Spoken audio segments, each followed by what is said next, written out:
Hello, everyone, and thank you for coming to our conversation of just women in action. So today's conversation is all geared towards the work we're doing in our community, and today is Ladies Edition. So I have an amazing panel of women who are doing amazing work in Chicago and across the nation, to be honest.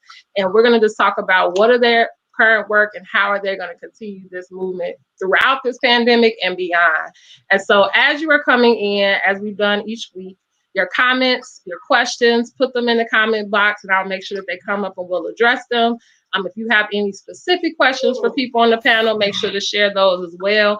And again, this is going to be a very just upfront, raw conversation just about how we can really help our community move forward. And so before we dive into our conversation, we're going to start with introductions. So I'm going to have each of them share about themselves and just the work that they're doing, and then we'll get into our main conversation for today. So first, we're going to start with our introductions, and to kick us off, we're going to start with Miss Archiana. Go ahead.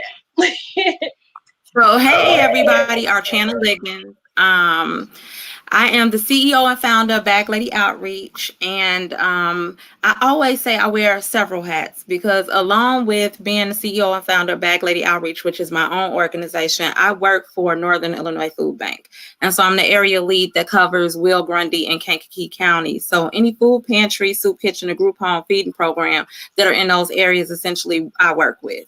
And so that's how my work all got started. I always share that I started working for the food bank and I started grad school on the same day. And from then it has been just a roller coaster ride and I'm just loving it. I've learned about my community. I've learned about other communities and I'm just working in them. And so that's how Bag Lady Outreach actually kind of got started. It was just a birthday outreach for my 38th birthday. I wanted to give 38 blessing bags. And just last year alone, I distributed over 4,500 bags. And this year, I've distributed a couple of thousand too. So even during this, I am still having distributions. I just had to change the way my distribution is happening. So that's a little bit about me. Oh, I look forward to hearing more about that. So we're going to move on to Miss Aprecia. Go right ahead. Hi, everyone. So I'm Aprecia Faulkner, founder and CEO of Global Strategists Association, and we strive to increase global engagement among the diaspora. And so we primarily work to make sure that people of African ancestry are engaging in the highest level of conversations in foreign policy, global affairs, anything that has to do with helping this world kind of stay on track and making sure people of color have a voice to be at that table. So we're here in Chicago, but we have fellows programs, and our fellows are all around the world. And we engage a lot with academic institutions and non-governmental agencies, as well as governmental agencies as well, to get the word out and to make sure our folks are in those spaces. So, before we even dive into like what's the current initiatives, so even what you kicking off with saying it was like a birthday, like hey, I just want to do this for my 38th, like what even put that on your heart? Like, is it because you were already in that work, or was like, okay, this is a need, I just want to do this on my birthday? It was a need. With me working in the food pantries, I would hear families always asking for those toiletry items, the items that they couldn't either get from the food pantry or either buy with their SNAP outreach dollars. And so those are items that it was just on my heart to just be able to bless the families. And so toiletry items was like still is the number one item that families do ask for. So for my 38th birthday, I wanted to make 38 blessing bags, and I ended up with over 38, but I was so adamant on the number 38 because that's all I wanted to do. And then from there, it just started growing. 39, of course, I wanted to do like 39 blessing bags, and I ended up with over 100. And once I turned 40, my minimum was 40, but my maximum was 400, and I ended up with over 1,000 bags. And that's when I said, you know what, I'm going to have to do something with this thing. And so I've been blessing families ever since. It started with bags, it ended up with purses, and then I had men asking for bags. And so then I started doing bags for men, doing bags for kids.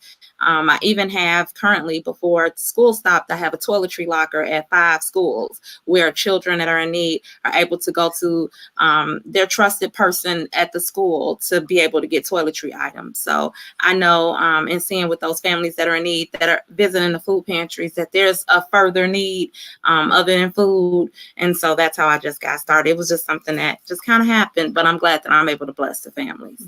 Love it. And then appreciate, I've definitely known of your work for a little while, and just what made you see, and then we'll get into the current initiative, like, okay, this is more than just Chicago, but just like more of a global movement. What made you have that hunger for that? So we have somebody in common. You call him your big brother.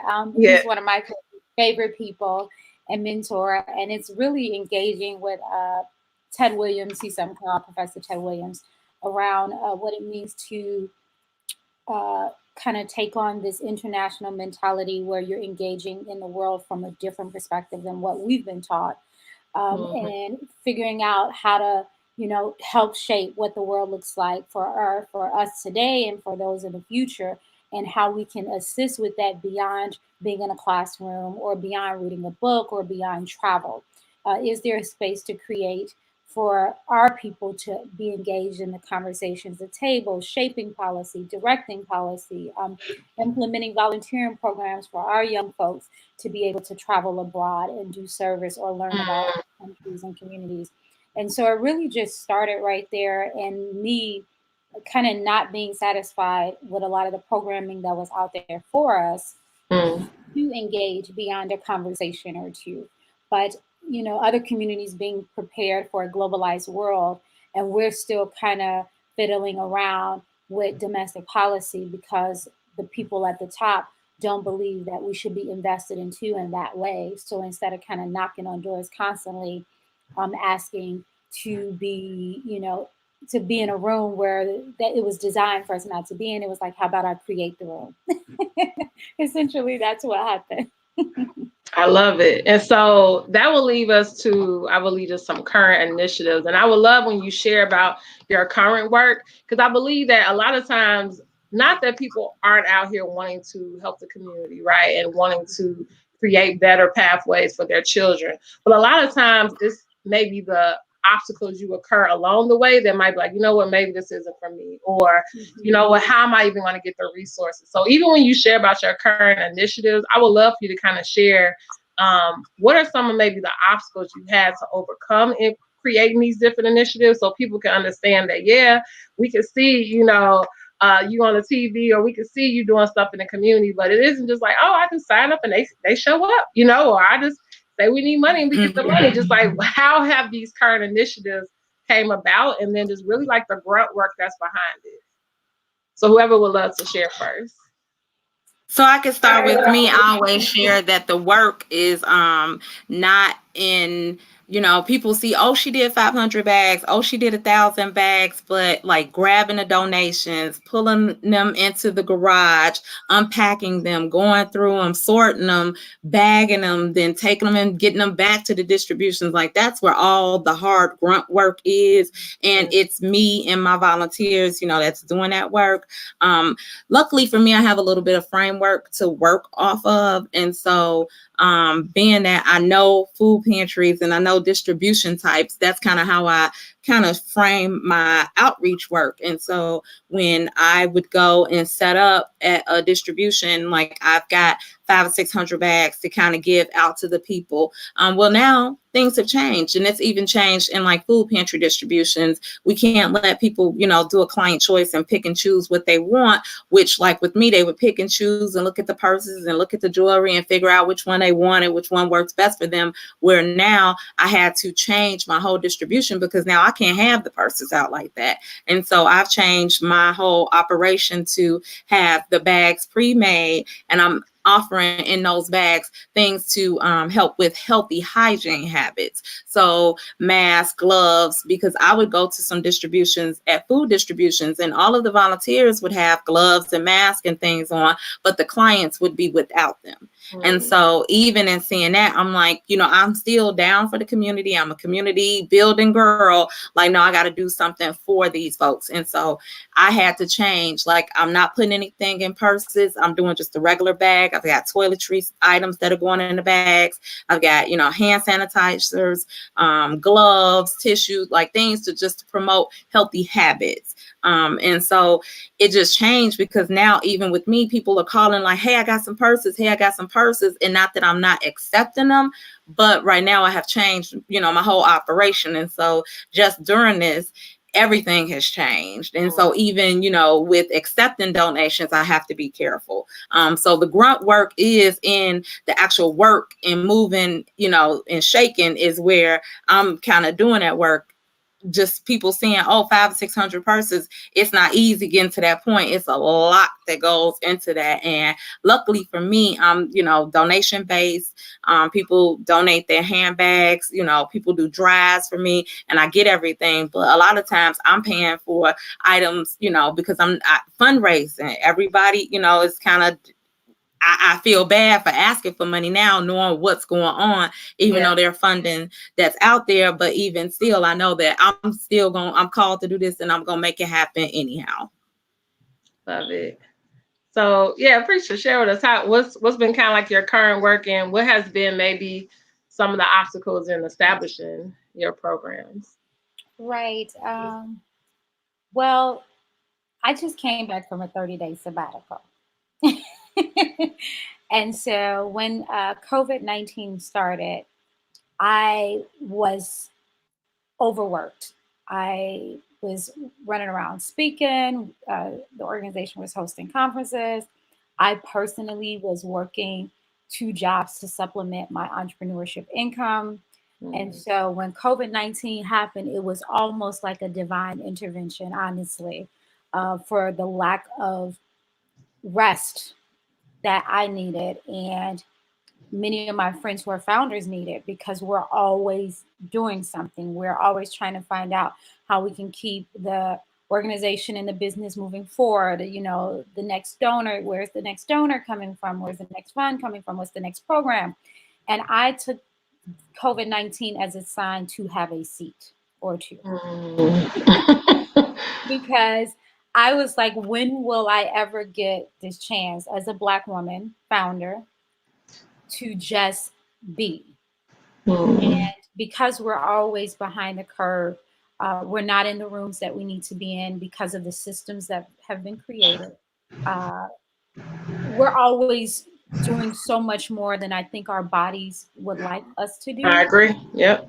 Mentally and emotionally, and just kind of going back to the conversation between Nikki Giovanni and Angela Davis this past weekend. Angela talked about, Audre Lorde's kind of definition statement for Black women in self-care, which is this radical self-care. And that's kind of the mode I've been in. At first, I was like, let me hurry up and try to put some programs in place, because everything that we do is centered around conferences and forums and roundtables.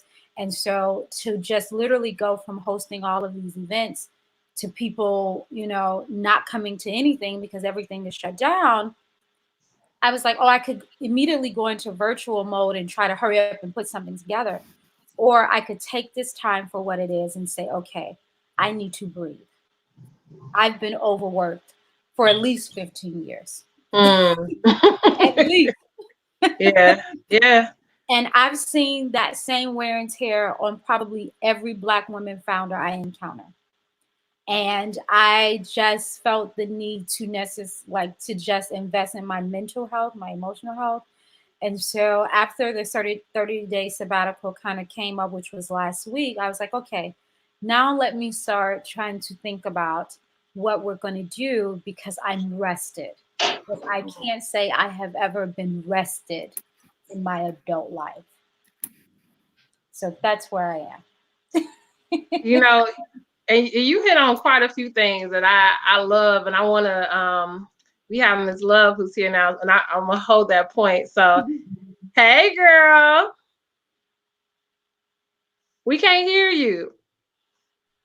Please forgive me for joining in late. I couldn't connect. I apologize. I just got off work So It is yeah. okay. It's okay. And I think it's a And perfect segue to what we talk about. So we'll do a real quick introduction one more time. So we'll start with you. So tell us who you are, and then we'll have them come back around with their titles.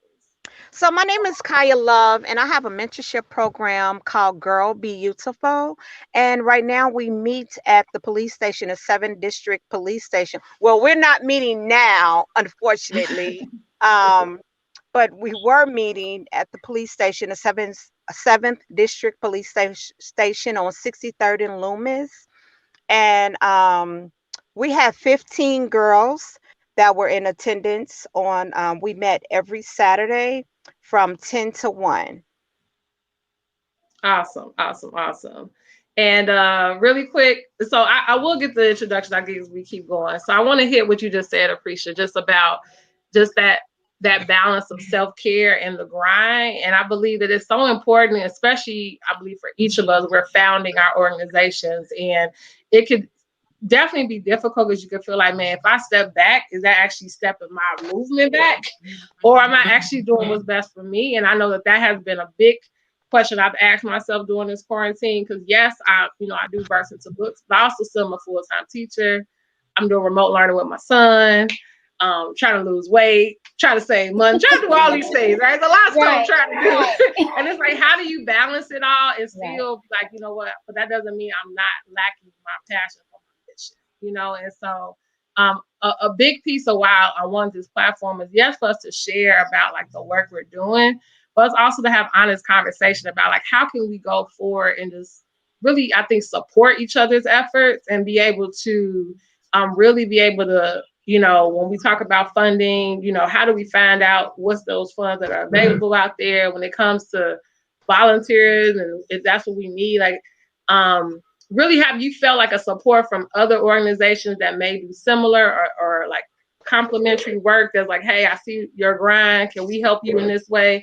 Or maybe that can go to like what we feel like the need is. Like maybe it's just too many people doing all these different things and not really supporting one another. So I would love to hear, and then we'll go to like what are some of those current initiatives. But do you feel like part of the work is maybe being like a trailblazer in what you do and you are the only one? Or do you feel like there are people who come along like, hey, we can work together so we can get this word and this movement moving forward? Have y'all and I felt think that? with what I do feel like that sometimes, like it's other people doing blessing bags. But the difference between mine is that I was putting it in purses, and so that just made the difference in mine. But I do get people who say, hey, we got these girls, they want to collect the bags, so like mentoring groups that they do the actual work of collecting the stuff, and I do the work of doing the distribution. And so I have partnered with some groups and some ladies who are doing, I had some books that came in and I'm like, oh, I know the perfect place and the perfect person to give these to. Mm-hmm. And so I think it is like just knowing what our social capital is in this, and just knowing that we all can't work in silos. We have to work together. And I always feel like if I see somebody doing something similar, like I'll reach out and say, what can I do to help? Or vice versa, because I can't do this work alone. And I always also say it's so much need out here and it's so many people to help. Like we can't think like, oh, it's all me, like I'm just gonna do these, this area and these folks. Like it's so much need, and it's just working together. I definitely believe in working together. Absolutely, I do. Yeah. So what would you say are some of your, I know that you talked a lot about your blessing bag. So with this current state of mind that we're in, what has been like your current initiatives or things that families and people who are watching can learn? Like, hey, I didn't even know that you were doing this with the blessing bags. Like, how could we get connected? Or the mentorship, like, has that ceased altogether? Like, what are some of the current work that you're doing during this time to keep communities and families engaged? Well, And see, I guess I can. Oh, I was gonna say with me, I kind of felt, so you touched on something, so you was all Yeah. in my business. Work took over because with the food pantries, I've had any agency that went from like a 5% increase to a 500% increase in seeing families because of the need. And so I was feeling like, okay, Bag Lady Outreach, I'll get to you sometime soon because work and this is heavy, and just hearing the people's stories. And I'm like, I still have to be the CEO. I still have to be the founder of Bag Lady Outreach. And so that's how I changed the initiative, because I'm like, you know what? While these people are still in need for food, they're still in need of some other things. And so I just can't sit on these donations. I have to get them out, and and that's why I just changed what my distribution was going to look like to still be able to support. And I have supported a bunch of my distributions with the bags. And so while it's raining or whatever it is, we have just changed the bag distribution, and I've heard feedback. So I'm like, okay, so I guess that worked. And it made me feel good because I felt like, what is going to happen to Bag Lady Outreach, because I'm letting my work take over. And it was getting heavy on me. And I was like,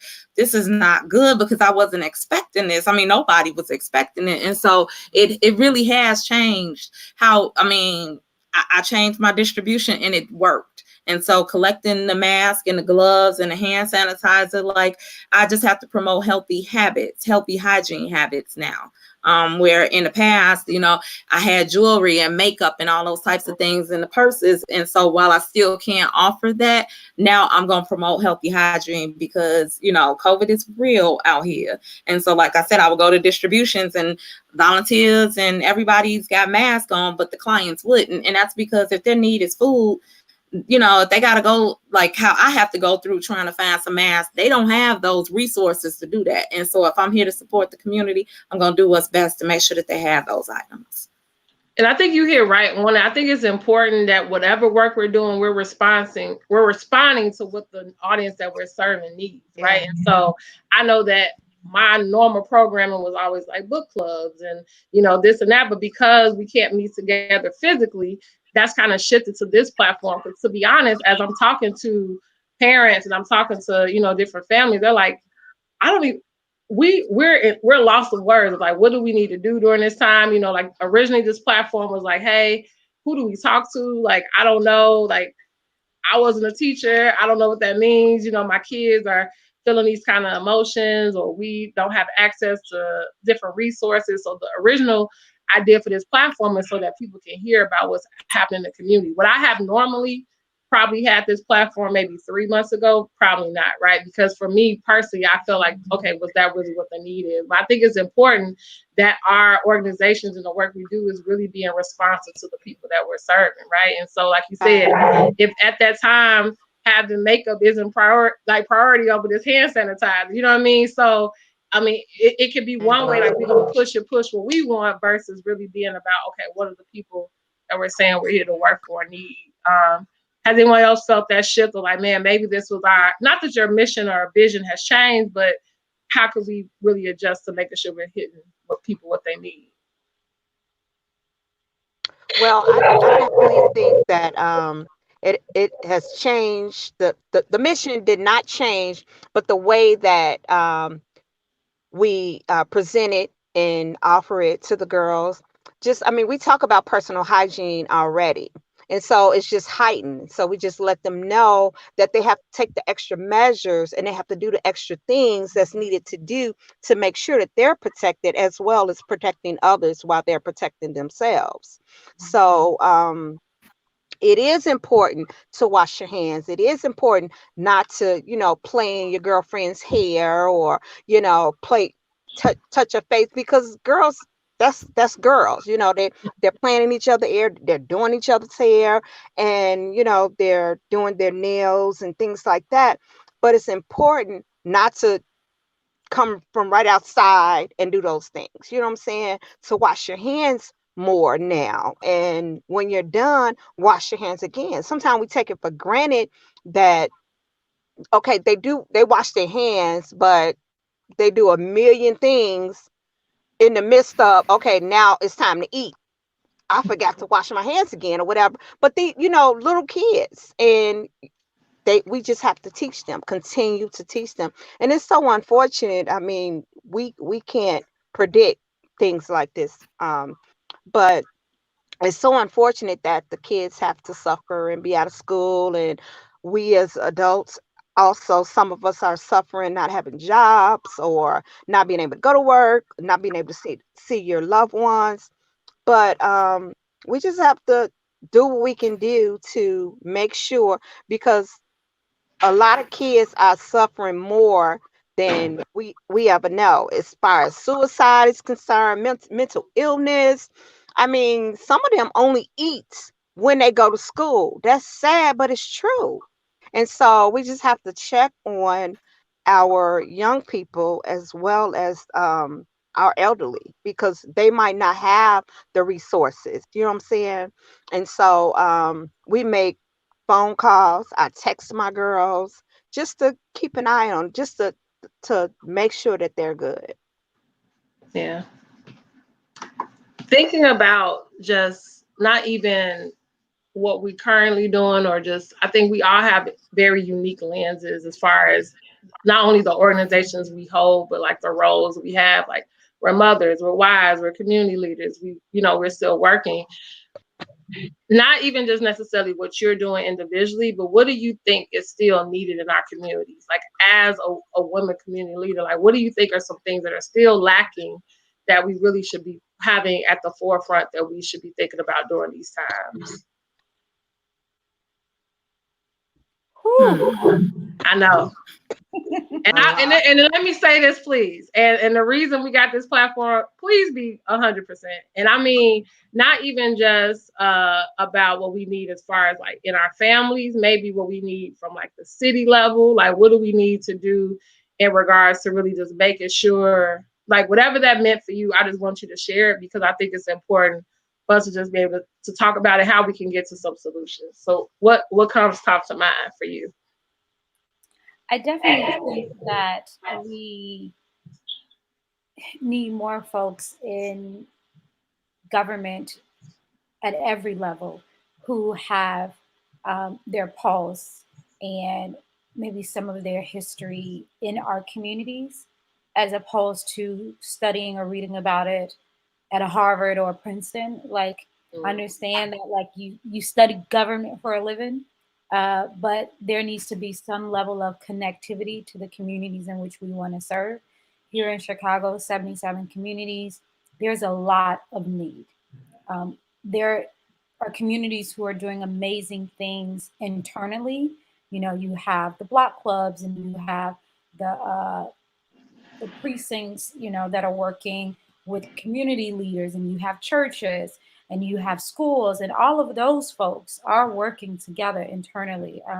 I grew up and come from a community, Roseland, in the hundreds, and although Roseland gets a bad rap, there are many people inside of Roseland who are doing amazing work at the local level. The issue is not what is the community doing. The issue is what is city government and state government doing to support a Oh, community yes. that is being Yep. Yes. arrested from, Yes. that lacks the resources to pull itself up by its bootstraps, whose neighboring communities like Pullman is getting all of the investment, and Roseland, with 40 some thousand residents, still doesn't have a grocery store.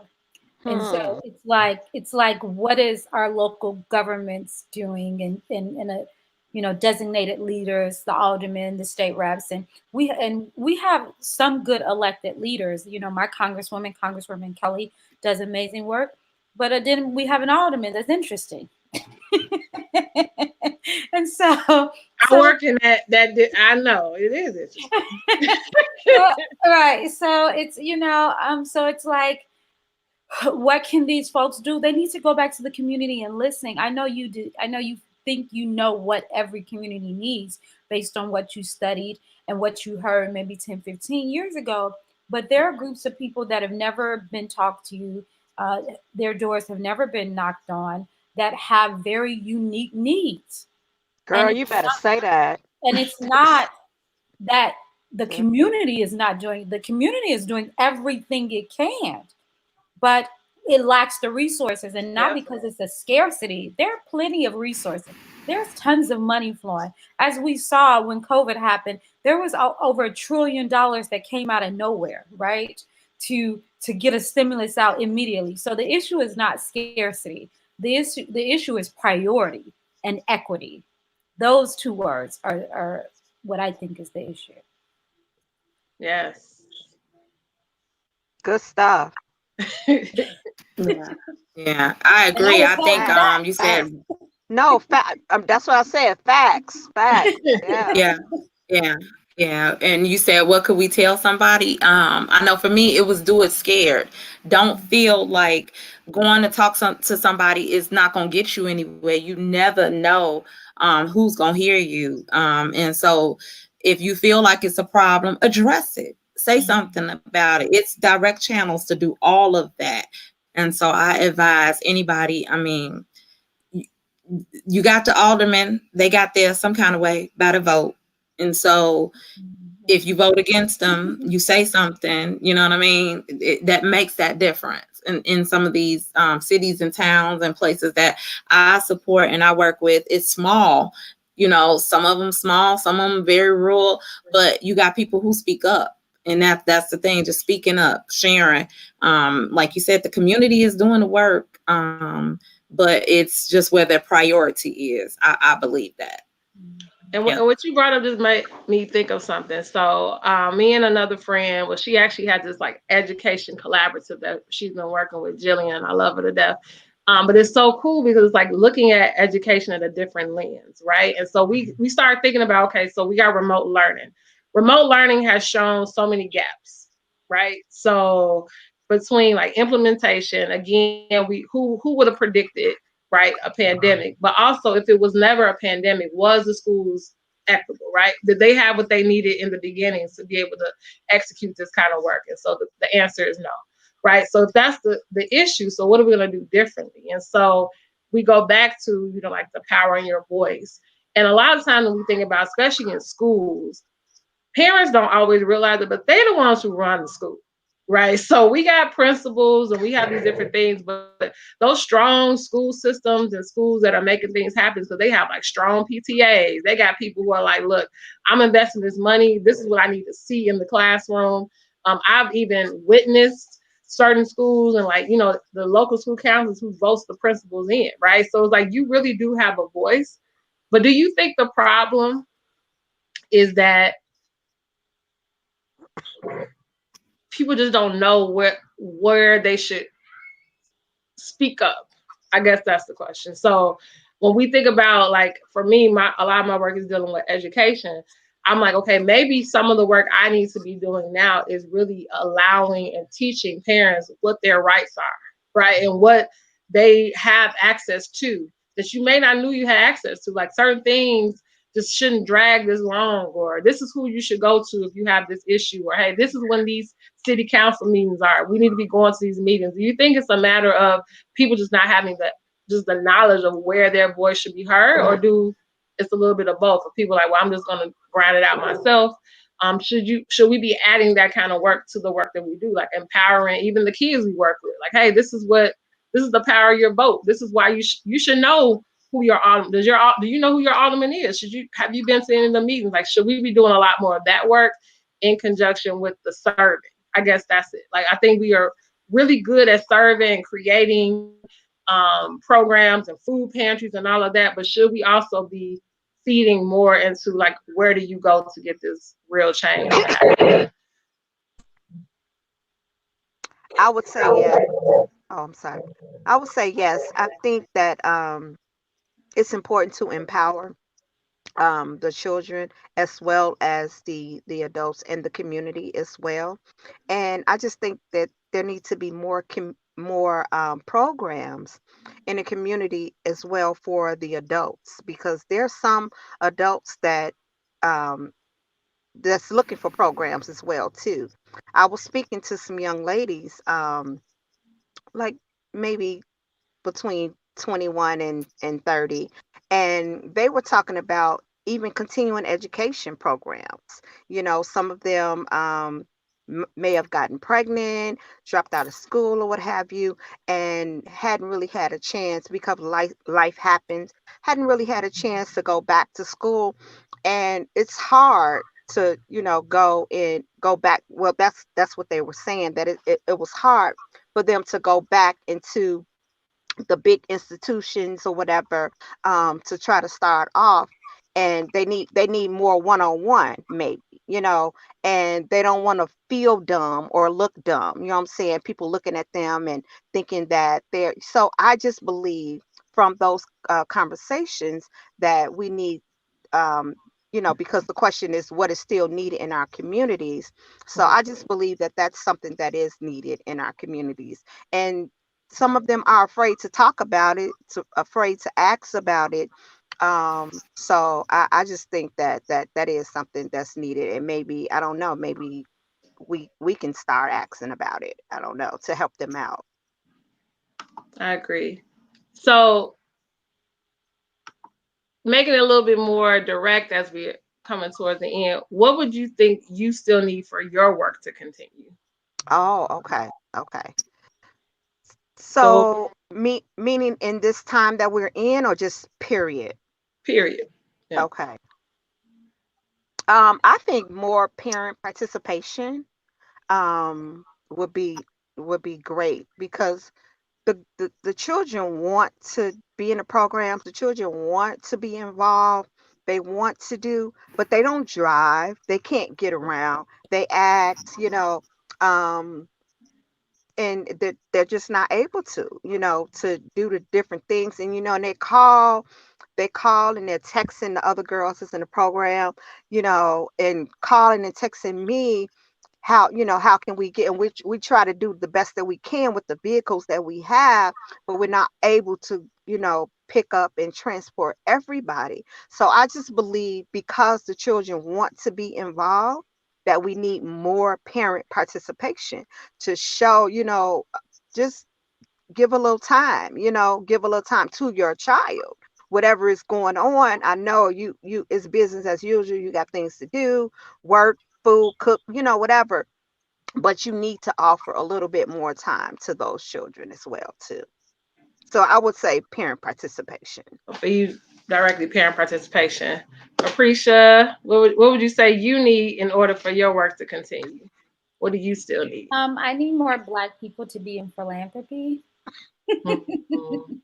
I read a stat today by one of my friends that was deeply alarming, and it said 93% of foundations are led by white folks, and over 80% of their staff is white, which tells me that if people are not sensitive to the unique challenges faced by African Americans and Black folks, then when we come up for grants or funding opportunities, we're going to go to the back of the line, as we saw with PPP, right? As we Yep. saw that many of our community leaders did not receive that first round of funding. And it wasn't because we're not out here doing the work, it's because the group of people designed to distribute those funds They don't connect. don't Uh-huh. see the Uh-huh. work that we're doing as transformative, as world changing, as a necessity, and therefore all the work that we're doing is getting pushed to the back, perpetuating this ideology that it's not enough money and we're all fighting over scraps. It's way more than scraps out there. We're not all fighting over it. But if you have majority of white people leading in philanthropy, then of course that money is not going to go to us as it should.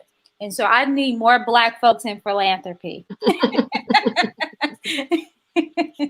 That's think, what yeah. I need. That's the Uh-huh. What do you need, Archiana? So right now, I am looking for PPE, because that is something that I'm, like I said, I changed the way I'm doing my distribution. So I am looking for masks. I'm looking for hand sanitizer. I'm looking for those things that I can get right now. Because again, if I'm having a hard time and I may have the funding to do so, I know that those families who don't have the funding, it's just hard. And I know like they're just starting to do that with the distributions everywhere. They've been giving out the mask and giving out the gloves, and those families, like we needed that 2, 3, 4 a month ago. And so now it's just happening. So just like I said, the toiletries and stuff, even that stuff, because I'm really promoting healthy hygiene habits now. Like I said, the makeup may not be a priority. It's still a good thing because the women are at home. We want to, put some lipstick on, put some jewelry and stuff on. And so that's all still good. But because of the way the distribution has changed, if I'm giving it to a woman or a man, like it's just changed. And so I'm like, you know what, unisex bags, because kids need the mask now, women need the mask, men need the mask, seniors need the mask, like everybody needs the mask. So the bag is just a unisex bag. So still just those items to go into the bags. Awesome. The last thing I'm gonna ask, so I'm gonna give y'all time to think about it, is what would you say is a call to action to people who are watching? But this just came to mind because I've heard, and I see it to be true, that most of these organizations and businesses that are started up are really being started by a lot of Black women, right? So we are coming up and we're doing a lot of these efforts. And I'm going to ask the same question to the gentleman next week.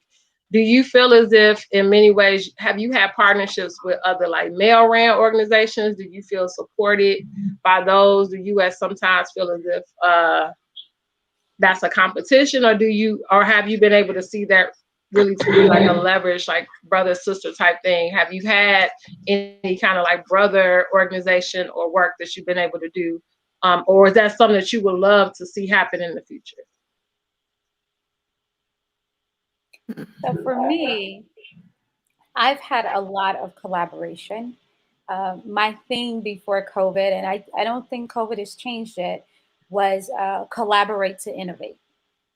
And so that essentially the only way for many of us is to survive COVID and anything else, including racism and gender bias, especially being for Black women, is to collaborate.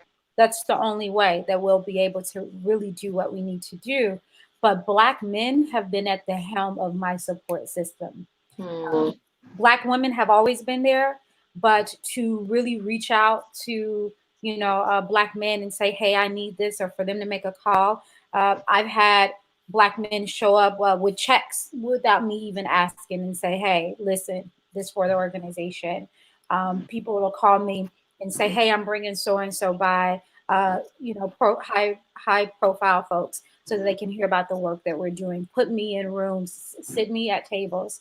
And so I think for me, it's a matter of Black women really pushing Black men to be more allies than we do white women. And I know we need to hold white women and white men accountable, but I feel like if we was to reach out to our brothers to open those doors, many of them who have walked through or are walking through, I think that they would be okay with that. But because we haven't been taught to reach out to Black men and really push them to open those doors that we're still struggling to get open, then we kind of just congregate amongst ourselves. We bust it out.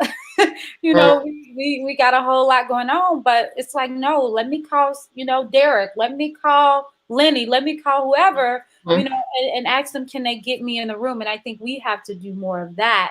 But they have definitely been a big support system to me, and that's been kind of my experience. I love it. Any other? For me, I've had a little bit of both. So I guess it's hard to say, because when I'm also out in the suburbs, and so not so much in the city where I know it's a lot of more African American, foundations and organizations. And so a lot of what I see are the men who are running like the food pantry distributions, and they're the directors and stuff. And so I do have allies with everybody, actually. So I don't think I have one or the other. Again, I can't do my work alone. So I know I need, and so wherever I need, most of the times I get when I ask.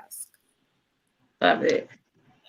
Well, for me, I'm new. I'm just now starting out a couple of months ago prior to the COVID-19. Congratulations. Congratulations. Thank you. And the support of had great support from the police station.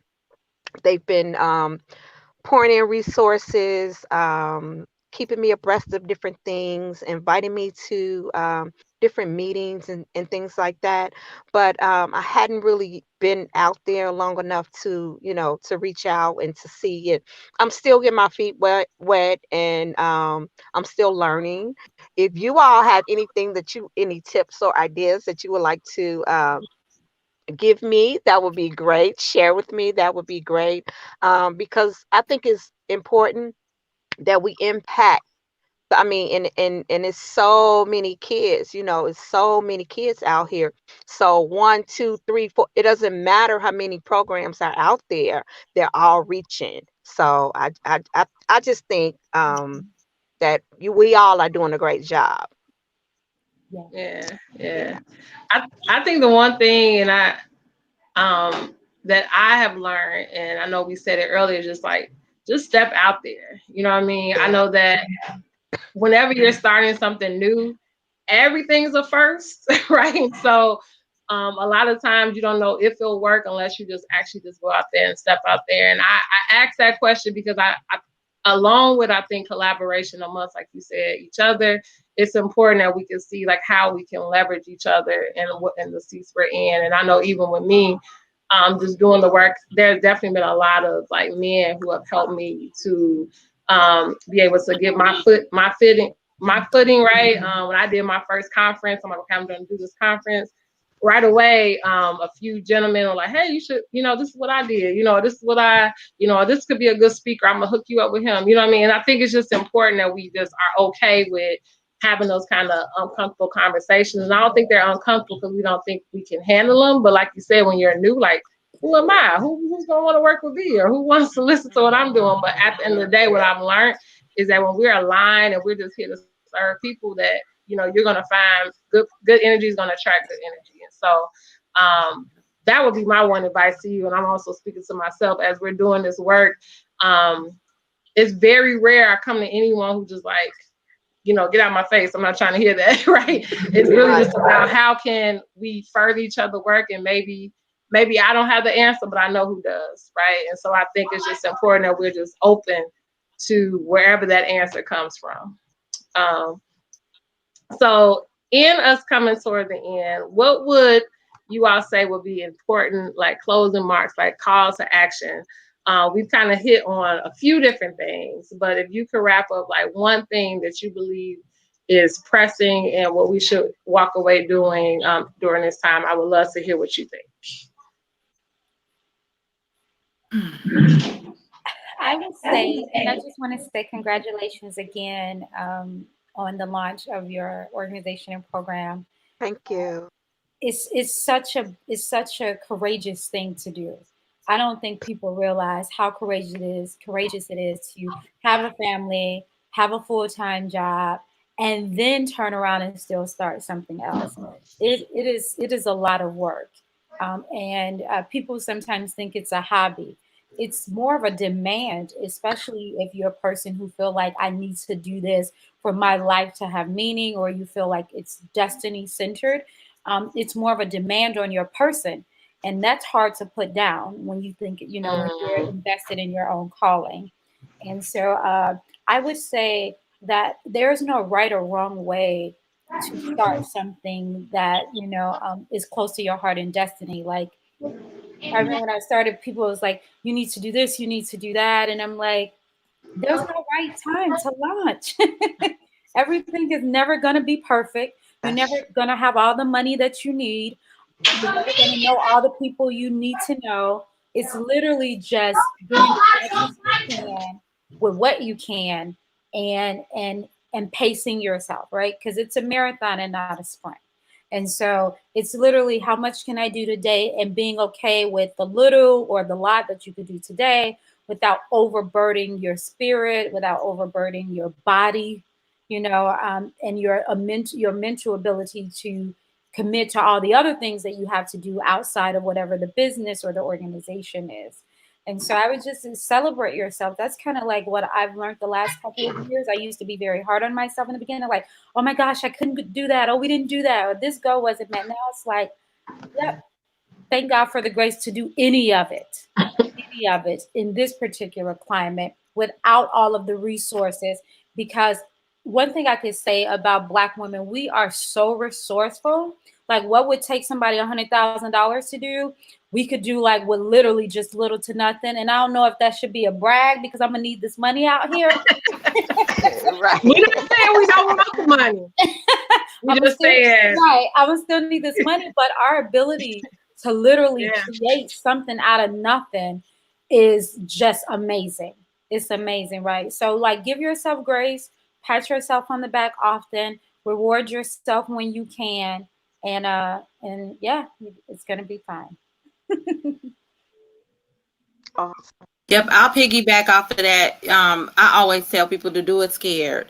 And Mhm. so it may not be, I mean, and I always say your pace, your race. And Yeah. so if I would have mhm, started this back when I was doing just the 38 blessing bags, like I'm going to start an organization and this is what I'm going to do, who knows where it would have gone. You know, I waited several years and still did the work and did the work along with still doing my own professional thing in school and everything. And so now it's like it's aligned and it's perfect timing for me because it's working for me. And so I'm just grateful that I'm able to do it. So, you know, congratulations on you doing it. You'll probably hear a lot of different people telling you do a lot of different things, but you do what you feel is best. And you also do what you feel that, like I always say, if I can't count on anybody else to do it, I know that our channel can do it. And so See that? make sure, See and that's that? just in doing in your time. And if you can't get the volunteers to do it, if you've committed to it and you're trusting that this is for you and this is what you want to do, that you're able to do it. And that's just in just serving the community. I mean, all it takes is just one little difference maker to make that whole, like, the ripple effect. And so you are changing lives. And so I appreciate the work that you guys are doing, you ladies are doing, because I mean, you're doing different work. We all doing something different, but you all are still impacting families in some type of way. And so I'm grateful for anybody that's doing anything with families because it's such a need out there. yeah, yeah. I I would would just, say, oh yeah, go ahead. No, go. I would just say, just jump out and do it. That's what I had to do. I wrote a book, and I knew that when I got done writing the book, that I wanted to do like a book signing. And so I did the book sign, and the money that I made from the book signing is the money that I used to jumpstart my vision, my business. And I just knew that it was never going to be a right time. You know, I was trying to pick the right time to start it, the right time to do it. And I just have to do it. Just jump out there because these kids, these girls need me. So that was my attitude. And I just did it. I just jumped out there. I went on a whim. I didn't know. I was scared because I didn't know who was gonna come, who was gonna show up to the launch. But I just did it. And it was a beautiful turnout. Yeah, the thing I was gonna say, what I've learned, and my call to action is that do it in a community, right? And I think what I mean by that is that I've just learned that a lot of times we can have this I'm gonna prove everybody I can do it by myself kind of mentality, you know. So I'm gonna start this business and I'm gonna do this and I'm gonna do that. And it's okay to ask questions. It's okay, like even sitting in this space, listening. As much as even though I put this conversation together, I'm just absorbing, like, oh, you're right. You know, we should do that because I think it's important that we just have people around us. One who are motivated and doing their thing because it fuels you to like, you know what, I'm not out here by myself. But also it reminds me I'm not out here by myself. So if it's something I don't understand, I can call and try to be like, hey girl, so I remember you saying that you work a lot in the suburbs and I was thinking about that. Like, what does that mean? Like, what do I have to do? Or you know what?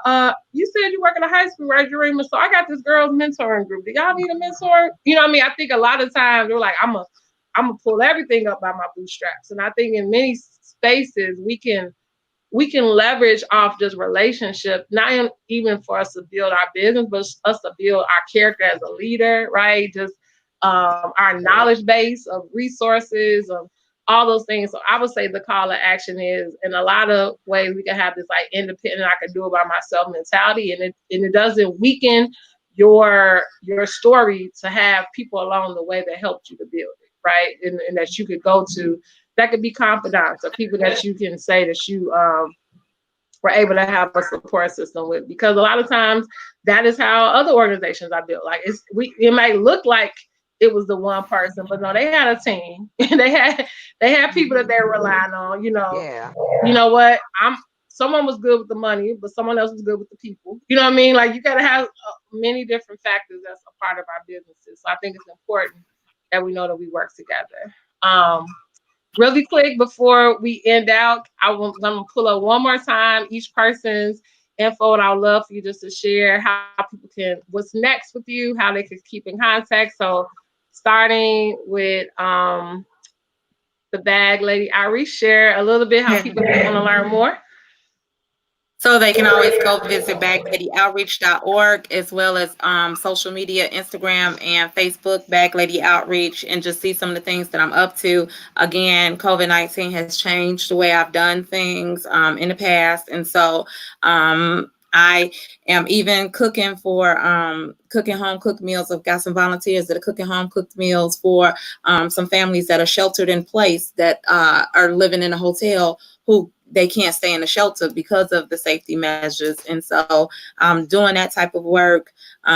I used to go to the soup kitchen every fourth Sunday with my family and friends and volunteers who were interested in going to the soup kitchen to actually cook and just, be with the families and talk with the families, as well as, like I said, just kind of doing the healthy hygiene habit bags now, and just giving those items to the families, because I'm catching them where they are. And if they're coming to the food pantry, to get food, I'm there to provide that bag for them. So still looking for items to go into the bags, as well as sometimes volunteers to do the bags, because my children are sheltered in place and at home. We don't say that we're bored anymore, because we have things to do. So I've got several families who have reached out to me because their children are at home and they're looking for them to do something, and they know that I'm still working in the community and doing something. And so I've got families who have gotten the bags, and I just kind of drop off the donations. They put them together, and then I go ahead and do the distribution. But at my website, you can see all the great things that I'm doing in the community. Awesome.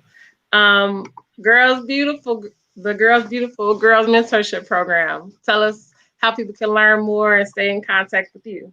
So they can follow me on Facebook at Kaya Love, KAIALOVE, or Girl Beautiful has a Facebook page, and it's just how it's spelled. It's GIRLBEUTIFUL. Girl Beautiful has the Facebook page, so you all can connect with us there. Still working on the website. No problem. And then it's Aprecia. Sure. So they can find the organization at gsachicago.org, and all of our in-person programming, of course, like everybody else, has been suspended.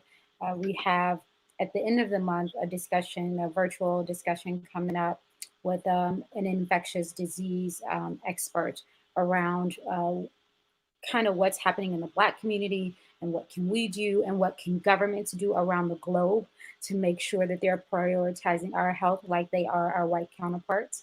And we also have a discussion coming up next month about the impact of COVID on international business for Black folks. So people who had already started initiating projects abroad, but now all of those are on hold because travel has been suspended in many countries. Flights are down.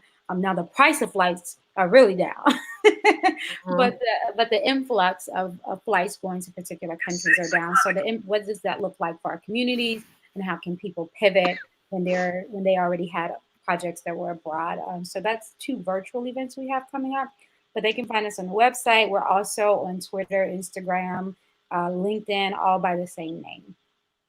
Love it. I just want to say thank you all for just giving me some of your time. Thank you all for sharing your hearts with our community and just being able to just have this conversation. I definitely I benefited from it. I'm just learning about the work that you all do. Because for some, it's our first time ever meeting, and for others, we've known each other for a while. But I'm just excited that as we continue to do this work for the community, we can just continue to build our network of ways that we can help one another. And so I just want to say thank each of you for what you do. It is appreciated. I know sometimes we can feel like, is it making a difference, but it really is. And so hearing your stories from how long you've been in business to just starting is going to, I think, encourage people during this time to go after the thing that's on their heart that they should be doing for the community as well. So thank each of you for Thank your you. time. Thank Thank you. So anyone who's watching, if you have any further questions for any of the ladies on the panel or myself, just as always, email me, put in the comments. I'll make sure it gets to them. But until next time, see you next week. Take care. Bye-bye. Bye.